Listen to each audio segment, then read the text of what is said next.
कर लिया, अपने प्राण त्याग दिते।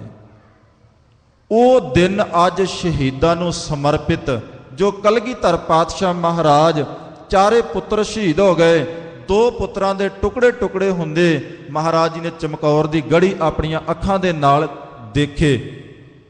जिसकी बस्त तिस आज्ञा राखै, प्रभ की आज्ञा मानै माथै। आप सतगुरां ने पंक्तियां पढ़ियां, अकाल अकाल दे जकारे लगाए। दो साहिबजादियां दी सारी विथ्या दीने कांगड़ नूरे माही तो आप सुनी। माता गुजर कौर जी दा सचखंड प्याना आप सुनिया। पंज शरीर घरों चले गए, सतगुरां दा हिरदा नहीं डोलिया। भाई महा सिंह गोदी विच सचखंड चले गए तो सतगुरु कलगीधर पातशाह महाराज जी दे नेत्र सेजल हो गए। मतावां दे पुछण ते सतगुरु पातशाह महाराज साहब जी ने कहा सी, चार मूए तो क्या भया जीवत लाख हजार। अज वो खालसा पुत्र गोदी दे विच शहीद हो गया तो सतगुरु महाराज जी दे नेत्र सेजल हो गए। सतगुरु पातशाह महाराज जी ने भाई दया सिंह, भाई धर्म सिंह इत्यादि भाई मान सिंह इन्हां गुरसिखां नूं बेनती की, गुरसिखो इन्हां सारियां सिंघां दे शरीर चुक करके एक जगह ते सोहनी सेजा बनाओ, सोहनी चिखा चिणो, इन्हां सारियां सिंघां दे शरीरां दे संस्कार करने। अगले दिन संस्कार किए गए, उत्थे सारी राख चुकी गई। उस थान के उपर जिथे ढाब सी उसनूं होर खोदिया गया, उस दे विच जल भरिया गया। सतगुरु पातशाह महाराज साहब जी ने उत्थे वर दिता कि इन्हां 40 मुक्तियां नूं याद करके जिहड़ा इस सरोवर दे विच समेत केशी इशनान श्री जपजी साहब जी का पढ़ के करेगा वो मुक्त हो जाएगा। सतगुरु पातशाह महाराज जी ने उन्हां 40 सिंघां नूं मुक्ति का वर दिता, उन्हां नूं मुक्त कीता ते उत्थे मुक्ति का वर दिता कि जिहड़ा इत्थे इशनान करेगा, जपजी साहब का पाठ करेगा, वो मुक्त हो जाया करेगा। उस दिन तो, उस वर देण तो उस खिदराणे की ढाब का नाम श्री मुक्तसर साहिब पै गया। अज दे दिन उत्थे बहुत भारी जोड़ मेला हुंदा है। देशां विदेशां दे विच थावां थावां ते अज माघी का त्यौहार मनाया जाता है। इस जंग की विथ्या भावें जेठ के महीने विच होई है, गर्मी के दिनों दे विच होई है, पर उस इलाके दे विच पानी की घाट करके ये दिन माघी के दिन मनाया जाता है। सतगुरु पातशाह महाराज साहब जी की सिख कौम जदों तो ये मता पास होया ते इस दिन दे विच माघी का त्यौहार प्रचलित होया ते माघी के त्यौहार ते उस दिन नूं याद करदे होया हुण ते लोगां दे विच ये रौह रीतियां खत्म हो गईयां। पहलां ये समा होया करदा सी कि अपने बच्चों नूं भी अमृत वेले उठाया जांदा। जिस दिन माघी की संगरांद हुंदी उस दिन उन्हां नूं चुक के पानी दे थल्ले कीता जांदा कि बच्चा अज दा दिन इशनान कर। पूरा महीना आप भी ते अपने बच्चों को अमृत वेले इशनान कराउणा कि ये शहीदां नूं समर्पित है, ये शहीदां नूं याद है, ये शहीदां नूं श्रद्धांजलियां ने, उन्होंने याद करके उन्होंने नाम ते इशनान किए जाने। ये बहुत वड्डी महत्ता रखता है। हिंदू धर्म दे विच प्राग दा इशनान महत्वपूर्ण रखता है। सिख धर्म दे विच गुरु रामदास महाराज साहब जी ने उपदेश कर दिता है, गुर सतगुर का जो सिख अखाए सो भल के उठ हर नाम ध्यावै। उद्यम करे भल के प्रभाती इशनान करे अमृत सर नहावै। कोई उद्यम करके अपना बिस्तरा छड़ देवे ते अमृत वेले की संभाल करे। भल के प्रभाती, प्रभात नाम है अमृत वेले का। जिहड़ा भी कोई अमृत वेले उठ के इशनान करदा है उसनूं फल अमृत सरोवर का प्राप्त होवेगा। उस समझ लवे कि मैं अज अमृतसर सरोवर दे इशनान कर ले, इन्ना भारी फल प्राप्त होवेगा। ये सतगुरु गुरु रामदास महाराज साहब जी के पावन बचन ने।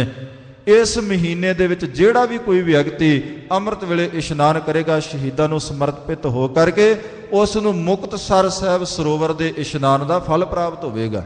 कोई 40 दिन लगातार इस क्रिया नूं कोई याद रखेगा।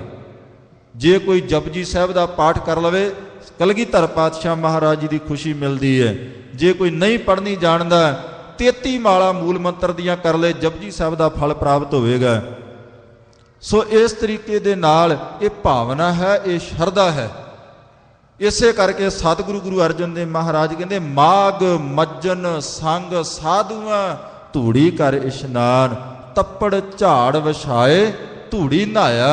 गुरु ग्रंथ साहब महाराज बोलते हैं ਆ ਜਿਹੜੀਆਂ ਅਸੀਂ ਚਿੱਟੀਆਂ ਚਾਦਰਾਂ ਵਿਛਾਈਆਂ ਨੇ, ਇਹਨਾਂ ਨੂੰ ਮਹਾਰਾਜ ਤੱਪੜ ਕਹਿੰਦੇ ਆ। ਕਹਿੰਦੇ ਤੱਪੜ ਝਾੜ ਵਿਛਾਏ, ਜਦੋਂ ਸੰਗਤ ਇਸ ਦੇ ਉੱਪਰੋਂ ਉੱਠ ਕੇ ਚਲੀ ਜਾਵੇ, ਦੀਵਾਨ ਦੀ ਸਮਾਪਤੀ ਹੋ ਜਾਵੇ, ਕੋਈ ਜਗਿਆਸੂ ਇਹਨਾਂ ਚਾਦਰਾਂ ਨੂੰ ਭਾਵਨਾ ਦੇ ਨਾਲ ਝਾੜੇ, ਇਹਦੇ ਵਿੱਚੋਂ ਜਿਹੜੀ ਪਰਾਗ ਉੱਡੇਗੀ, ਜਿਹੜੀ ਧੂੜੀ ਉੱਡੇਗੀ, ਉਹਦੇ ਵਿੱਚ ਇਸ਼ਨਾਨ ਹੁੰਦਾ ਹੈ।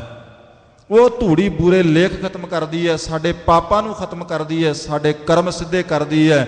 ਪ੍ਰਾਰਬਧ ਜਿਹੜੀ ਬਣੀ ਹੈ ਉਹਨਾਂ ਦੇ ਵਿੱਚ ਇਹ ਆਪ ਜਾ ਕਰਕੇ ਰੇਖ 'ਚ ਮੇਖ ਲਾਉਂਦੀ ਹੈ। ਸੋ ਸਤਿਗੁਰੂ ਪਾਤਸ਼ਾਹ ਮਹਾਰਾਜ ਜੀ ਦੇ ਬਚਨ ਨੇ, ਮਾਘ ਮੱਜਨ ਸੰਗ ਸਾਧੂਆ ਧੂੜੀ ਕਰ ਇਸ਼ਨਾਨ, ਅੰਤਰ ਜਾਮੀ ਪੁਰਖ ਵਿਧਾਤੇ ਸਰਦਾ ਮਨ ਕੀ ਪੂਰੇ, ਨਾਨਕ ਦਾਸ ਇਹ ਸੁਖ ਮੰਗੈ।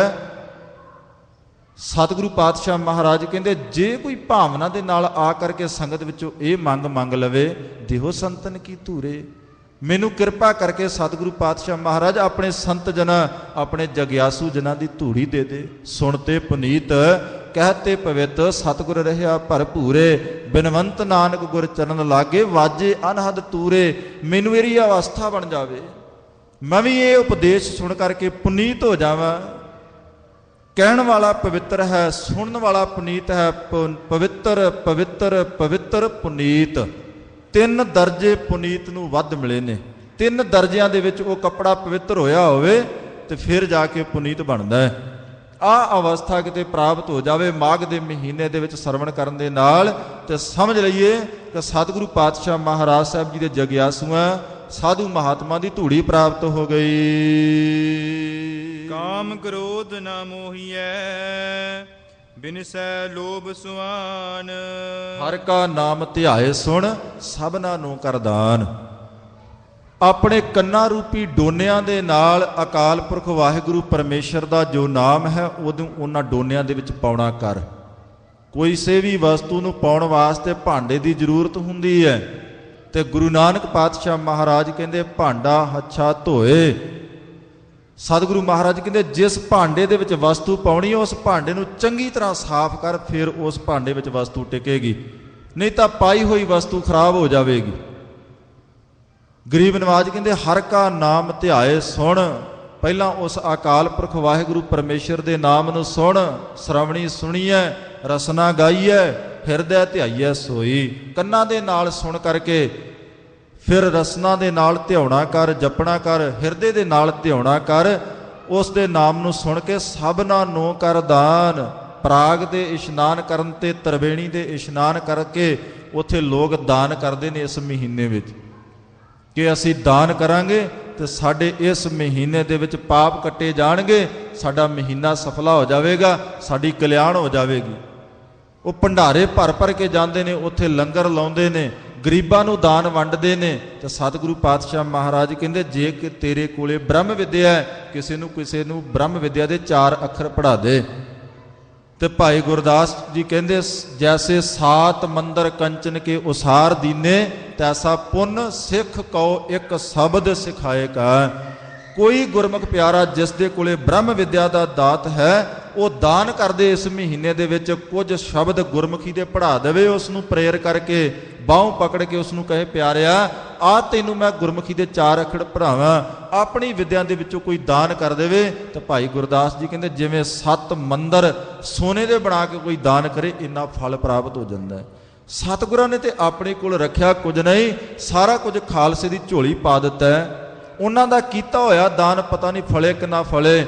ਜਿਹੜਾ ਦਾਨ ਗਰੀਬ ਨਵਾਜ ਸਤਿਗੁਰੂ ਮਹਾਰਾਜ ਕਹਿ ਕੇ ਗਏ, ਮਹਾਰਾਜ ਕਹਿੰਦੇ ਉਹ ਦਾਨ ਫਲਦਾ ਹੈ, ਪਰ ਦਾਨ ਦੇਣ ਦਾ ਤਰੀਕਾ ਹੋਣਾ ਚਾਹੀਦਾ ਹੈ। ਅਧਿਕਾਰੀ ਹਨ, ਅਧਿਕਾਰੀ ਨੂੰ ਵੇਖ ਕੇ ਦਾਨ ਦੇ। ਜੇ ਭਾਂਡਾ ਸਵੱਛ ਨਾ ਹੋਇਆ, ਗੰਦਗੀ ਦੇ ਨਾਲ ਭਰਿਆ ਹੋਇਆ, ਉਸ ਵਿੱਚ ਦਾਨ ਪਾ ਦੇਵੇਂਗਾ ਤੇ ਦਾਨ ਨਹੀਂ ਫਲਣਾ। ਬੰਦਾ ਅੱਤ ਦਾ ਜਵਾਰੀ ਹੋਵੇ, ਅੱਧ ਦਾ ਵਿਕਾਰੀ ਹੋਵੇ, ਵਿਸ਼ੇ ਭੋਗਦਾ ਹੋਵੇ, ਨਸ਼ੇ ਖਾਂਦਾ ਹੋਵੇ, ਉਸ ਨੂੰ ਦਾਨ ਦਿਓ, ਕੋਲ ਉੱਜੜ ਜਾਵੇਗੀ। ਉਸ ਦੇ ਬੱਚੇ ਗਾਲਾਂ ਕੱਢਣਗੇ, ਇਸ ਨੂੰ ਨਸ਼ਾ ਖਾਣ ਵਾਸਤੇ ਪਤਾ ਨਹੀਂ ਕਿਸ ਨੇ ਪੈਸੇ ਦੇ ਦਿੱਤੇ। ਸਤਿਗੁਰੂ ਪਾਤਸ਼ਾਹ ਮਹਾਰਾਜ ਕਹਿੰਦੇ ਗਰੀਬ ਦੇਖੋ ਜਿਸ ਦੇ ਪੇਟ ਭਰਨ ਵਾਸਤੇ ਰੋਟੀ ਕੋਈ ਨਾ, ਉਸ ਨੂੰ ਖਾਣ ਵਾਸਤੇ ਕੁਝ ਨਹੀਂ ਮਿਲਦਾ। ਤੁਹਾਡੇ ਕੋਲੇ ਸਮਰੱਥਾ ਹੈ 4 ਫੁਲਕਿਆਂ ਦੀ, 2 ਫੁਲਕੇ ਗਰੀਬ ਨੂੰ ਦੇ ਦਿਓ, ਆਪ 2 ਫੁਲਕਿਆਂ ਨਾਲ ਗੁਜ਼ਾਰਾ ਕਰ ਲਓ। ਇਹ ਦਾਨ ਫਲਦਾ ਹੈ। ਕਿਸੇ ਦੇ ਤਨ ਤੇ ਬਸਤਰ ਨਹੀਂ, ਸਰਦੀ ਦੇ ਦਿਨ ਨੇ, ਇੱਥੇ ਹੋਮਲੈਸ ਹੈਗੇ ਨੇ ਨਾ, ਆ ਤੁਸੀਂ ਪਿੱਛੇ ਜੇ ਦਾਨ ਕਰਕੇ ਆਏ ਹੋ, ਜਿੰਨਾ ਜਸ ਉਹਨਾਂ ਨੇ ਸਾਡੀ ਕਮਿਊਨਿਟੀ ਦਾ ਕੀਤਾ, ਕਿਸੇ ਦਾ ਨਹੀਂ ਕੀਤਾ। ਕਹਿੰਦੇ ਇੰਨੀ ਕਮਿਊਨਿਟੀ ਪਰਉਪਕਾਰੀ ਹੈ। ਇਹ ਸਤਿਗੁਰੂ ਪਾਤਸ਼ਾਹ ਮਹਾਰਾਜ ਜੀ ਨੇ ਇਹ ਸਿੱਖਾਂ ਨੂੰ ਦਾਤ ਦਿੱਤੀ ਹੈ, ਜਿਹੜੇ ਆਪ 30-30 ਦਿਨਾਂ ਦੇ ਭੁੱਖੇ ਰਹਿ ਕਰਕੇ ਫਿਰ ਵੀ ਜਰਵਾਣਿਆਂ ਦੇ ਕੋਲੋਂ ਹਿੰਦੂਆਂ ਦੀਆਂ ਲੜਕੀਆਂ ਛੁਡਾ ਕੇ ਲਿਆਉਂਦੇ। ਜੇ ਰੋਟੀ ਕੋਲ ਹੈ ਤੇ ਉੱਥੇ ਹੀ ਛੱਡ ਕੇ ਚਲੇ ਗਏ, ਪਹਿਲਾਂ ਇਹ ਭਲਾ ਕੰਮ ਕਰਨਾ ਹੈ। ਆ ਕੱਲ ਲੋਹੜੀ ਦਾ ਤਿਉਹਾਰ ਲੰਘ ਕੇ ਗਿਆ ਨਾ, ਤੇ ਅਸੀਂ ਸਾਰੇ ਹੀ ਉਹ ਦੁੱਲੇ ਨੂੰ ਯਾਦ ਕਰਦੇ ਹਾਂ, ਜਿਸ ਦੁੱਲੇ ਨੇ ਇਹ ਭਲਾ ਕਰਮ ਕੀਤਾ, ਦਇਆ ਕੀਤੀ ਜਿਸ ਨੇ। ਇੱਕ ਹਿੰਦੂ ਘਰਾਣੇ ਦੀਆਂ ਲੜਕੀਆਂ ਜਿਹਨੂੰ ਮੁਗਲ ਆਪਣੀ ਹਰਮ ਵਿੱਚ ਲੈਣਾ ਚਾਹੁੰਦਾ ਹੈ, ਉਹ ਦੁੱਲਾ ਮੁਗਲ ਰਾਜ ਦਾ ਬਾਗੀ ਹੋ ਕਰਕੇ ਜੰਗਲਾਂ ਵਿੱਚ ਰਹਿੰਦਾ ਹੈ। ਜਦੋਂ ਉਸ ਦੇ ਕੰਨੀ ਇਹ ਸੋ ਪਈ ਕਿ ਇਹ ਲੜਕੀਆਂ ਮੁਗਲ ਹਰਮ ਕਰਨੀਆਂ ਚਾਹੁੰਦੇ ਨੇ, ਬਥੇਰਾ ਉਸ ਪਿਓ ਨੇ ਕਿਹਾ ਕਿ ਇਹਨਾਂ ਲੜਕੀਆਂ ਨੂੰ ਵਿਆਹ ਦਿੱਤਾ ਜਾਵੇ। ਸਹੁਰੇ ਪਰਿਵਾਰ ਨੇ ਇਨਕਾਰ ਕਰ ਦਿੱਤਾ, ਕਿਉਂਕਿ ਮੁਗਲ ਰਾਜ ਦੇ ਡਰ ਤੋਂ ਉਹ ਆਪਣੀਆਂ ਲੜਕੀਆਂ ਵੀ ਵਿਆਹ ਕੇ ਘਰ ਨਾ ਲੈ ਆ ਸਕੇ। ਦੁੱਲੇ ਨੇ ਲੜਕੀਆਂ ਨੂੰ ਜੰਗਲਾਂ ਵਿੱਚ ਖੜਿਆ, ਉੱਥੇ ਵਿਆਹ ਬੰਨਿਆ, ਉਹਨਾਂ ਲੜਕਿਆਂ ਦੇ ਨਾਲ ਸ਼ਾਦੀ ਕੀਤੀ, ਉਹਨਾਂ ਨੂੰ ਘਰਾਂ ਦੇ ਵਿੱਚ ਵਸਾਇਆ, ਉਹਨਾਂ ਦੇ ਘਰ ਸਪੁੱਤਰ ਪੈਦਾ ਹੋਏ। ਇਹ ਲੋਹੜੀ ਦੇ ਦਿਨ ਦੇ ਉੱਪਰ ਇਹ ਖੁਸ਼ੀਆਂ ਦੇ ਦਿਨ ਮਨਾਏ ਗਏ। ਅੱਜ ਵੀ ਦੁੱਲੇ ਨੂੰ ਯਾਦ ਕੀਤਾ ਜਾਂਦਾ ਹੈ ਕਿ ਦੁੱਲਾ ਭੱਟੀ ਵਾਲਾ, ਦੁੱਲੇ ਧੀ ਵਿਆਹੀ, ਸਿਰ ਸ਼ੱਕਰ ਪਾਈ। ਜਦੋਂ ਧੀ ਨੂੰ ਤੋਰਿਆ, ਆਪਣੀ ਧੀ ਜਾਣ ਕਰਕੇ ਉਹਦੀ ਝੋਲੀ ਸਗਨ ਦੇ ਵਿੱਚ ਸਿਰ ਸ਼ੱਕਰ ਪਾ ਕੇ ਤੋਰਿਆ ਸੀ। ਅੱਜ ਉਸ ਨੂੰ ਉਹਨਾਂ ਨਾਵਾਂ ਦੇ ਨਾਲ ਯਾਦ ਕੀਤਾ ਜਾਂਦਾ। ਕਿਉਂ? ਉਸ ਦਾ ਪਰਉਪਕਾਰ ਸੀ, ਦਇਆ ਹਿਰਦਾ ਵਾਲਾ ਸੀ। ਇਹ ਹੈ ਦਾਨ, ਕੰਨਿਆ ਦਾਨ। ਜਿਸ ਦੇ ਕੋਲੇ ਰਹਿਣ ਵਾਸਤੇ ਮਕਾਨ ਨਹੀਂ, ਆਪਣੇ ਕੋਲੇ ਫੁਰਸਤ ਹੈ, ਕਿਸੇ ਨੂੰ ਕਿਸੇ ਦੀ ਛੱਤ ਬਣਾਉਣ ਦਾ, ਛੱਤ ਬਣਾ ਕੇ ਦੇ ਦਿਓ। 7 ਕੁਲਾਂ ਤੱਕ ਤੁਹਾਡੀਆਂ ਛੱਤਾਂ ਕਾਇਮ ਰਹਿਣਗੀਆਂ। ਇਹ ਹੈ ਦਾਨ। ਦਾਨ ਕਰਨ ਦਾ ਤਰੀਕਾ ਹੈ, ਕਿਸੇ ਨੂੰ ਭੁੱਖਾ ਦੇਖ ਲਓ, ਕਿਸੇ ਨੂੰ ਨੰਗਾ ਦੇਖ ਲਓ, ਕਿਸੇ ਨੂੰ ਘਰ ਤੋਂ ਬਿਨਾਂ ਦੇਖ ਲਓ। ਜਿੰਨੀ ਫੁਰਸਤ ਹੈ ਦਾਨ ਕਰਨ ਦੀ, ਉਸ ਨੂੰ ਦਾਨ ਕਰ ਦਿਓ। ਜਨਮ ਕਰਮ ਮਲ ਉਤਰੈ, ਮਨ ਤੇ ਜਾਏ ਗੁਮਾਨ। ਸਤਿਗੁਰੂ ਪਾਤਸ਼ਾਹ ਮਹਾਰਾਜ ਕਹਿੰਦੇ ਫਿਰ ਇਹਦਾ ਫਲ ਕੀ ਮਿਲੇਗਾ ਦਾਨ ਕਰਨ ਦਾ? ਪਰਮੇਸ਼ਰ ਦੇ ਨਾਮ ਸੁਣਨ ਦਾ ਫਲ ਕੀ ਹੈ? ਅਗਲੀ ਪੰਕਤੀ ਵਿੱਚ ਕਹਿੰਦੇ ਜਨਮ ਕਰਮ ਮਲ ਉਤਰੈ। ਇੱਕ ਤਾਂ ਜਨਮ ਮਰਨ ਮਿਟ ਜਾਵੇਗਾ, ਬਾਰ-ਬਾਰ ਜਨਮ ਲੈ ਕੇ ਆਉਣਾ, ਮਰ ਕਰਕੇ ਜਾਣਾ, ਇਹ ਬਹੁਤ ਵੱਡਾ ਦੁੱਖ ਹੈ, ਬੜੀ ਵੱਡੀ ਪੀੜਾ ਹੈ। ਮੁਖ ਤਲੈ ਪੈਰ ਉੱਪਰੇ, ਵਸੰਦੜੋ ਕੋਥੜਾ ਥਾਏ। ਗੁਰੂ ਅਰਜਨ ਦੇਵ ਮਹਾਰਾਜ ਕਹਿੰਦੇ ਮੂੰਹ ਥੱਲੇ ਨੂੰ, ਪੈਰ ਉੱਪਰ ਨੂੰ, 9 ਮਹੀਨੇ ਮਾਤਾ ਦੇ ਗਰਭ ਦੇ ਵਿੱਚ ਇਹ ਪੁੱਠਾ ਲਟਕਦਾ ਰਹਿੰਦਾ। ਉੱਥੇ ਅਰਦਾਸਾਂ ਕਰਦਾ, ਅਕਾਲ ਪੁਰਖ ਵਾਹਿਗੁਰੂ ਪਰਮੇਸ਼ਰ ਦੇ ਨਾਲ ਵਾਅਦੇ ਕਰਦਾ ਕਿ ਹੇ ਪਰਮੇਸ਼ਰ, ਜਿਵੇਂ ਮੇਰੀ ਲਿਵ ਮਾਤਾ ਦੇ ਗਰਭ ਦੇ ਵਿੱਚ ਜੁੜੀ ਹੈ, ਜਦੋਂ ਮੈਂ ਮਾਤ ਲੋਕ ਤੇ ਜਾਵਾਂਗਾ ਉਦੋਂ ਵੀ ਮੈਂ ਤੇਰਾ ਹੀ ਸਿਮਰਨ ਕਰਾਂਗਾ, ਪਰ ਮੈਨੂੰ ਇਸ ਕੁੰਭੀ ਨਰਕ ਚੋਂ ਬਾਹਰ ਕੱਢ ਦੇ। ਪਰਮੇਸ਼ਰ ਨੇ ਨਰਕ ਤੋਂ ਬਾਹਰ ਕੱਢਿਆ। ਜਦੋਂ ਹੀ ਪਰਮੇਸ਼ਰ ਨੇ ਇਹ ਆਗਿਆ ਦਿੱਤੀ, ਵਿੱਚੋਂ ਗਰਭ ਨਿਕਲੇ ਆਇਆ, ਉਸ ਗਰਭ ਤੋਂ ਬਾਹਰ ਆਇਆ, ਖਸਮ ਵਿਸਾਰ ਦੁਨੀ ਚਿਤ ਲਾਇਆ। ਆਪਣਾ ਵਾਅਦਾ ਭੁੱਲ ਗਿਆ, ਦੁਨੀਆ ਦੀ ਮੋਹ ਮਮਤਾ ਦੇ ਨਾਲ ਲੱਗ ਗਿਆ।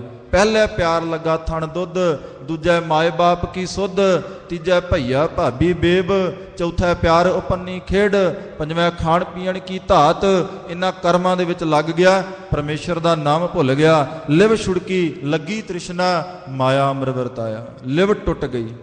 ਪਰ ਜਿਹੜੇ ਗੁਰਮੁਖ ਜਨ ਸਨ, ਸਤਿਗੁਰੂ ਮਹਾਰਾਜ ਕਹਿੰਦੇ ਗੁਰਮੁਖ ਕਰਾਂ ਉੱਪਰ ਹਰ ਚੇਤਿਆ। ਗੁਰਮੁਖਾਂ ਨੇ ਆਪਣੇ ਕੀਤੇ ਹੋਏ ਵਾਅਦਿਆਂ ਦੇ ਉੱਪਰ ਆਪਣਾ ਚੇਤਾ ਰੱਖਿਆ ਤੇ ਉਸ ਮਾਲਕ ਨੂੰ ਚੇਤੇ ਕਰਦੇ ਰਹੇ। ਕਦੀ ਵੀ ਉਹਨਾਂ ਨੇ ਵਾਹਿਗੁਰੂ ਦਾ ਸਿਮਰਨ ਨਹੀਂ ਭੁਲਾਇਆ। ਇਹ ਜਨਮ ਦੀ ਪੀੜਾ ਖਤਮ ਹੋ ਜਾਂਦੀ ਹੈ। ਮਰਨ ਦੀ ਪੀੜਾ ਕਹਿੰਦੇ ਇੱਕ ਬਿੱਛੂ ਇੱਕ ਪੱਥਰ ਨੂੰ ਡੰਗ ਮਾਰ ਦੇਵੇ ਤੇ ਕਿਣਕਾ ਕਿਣਕਾ ਕਰ ਦਿੰਦਾ ਹੈ। ਜਿੱਥੇ 70,000 ਬਿੱਛੂ ਇੱਕੋ ਵਾਰੀ ਡੰਗ ਮਾਰੇ, ਉਸ ਪੱਥਰ ਦਾ ਕੀ ਹਾਲ ਹੋਵੇਗਾ? ਕਹਿੰਦੇ ਇੰਨੀ ਪੀੜਾ ਮੌਤ ਦੇ ਸਮੇਂ ਹੁੰਦੀ ਹੈ। ਗਰੀਬ ਨਵਾਜ ਕਹਿੰਦੇ ਪਰਮੇਸ਼ਰ ਦੇ ਨਾਮ ਨੂੰ ਧਿਆਉਣੇ ਕਰਕੇ, ਦਾਨ ਕਰਨੇ ਕਰਕੇ ਪਹਿਲਾਂ ਤੇ ਇਹ ਜਨਮ ਮਰਨ ਦੀ ਪੀੜਾ ਖਤਮ ਹੁੰਦੀ ਹੈ।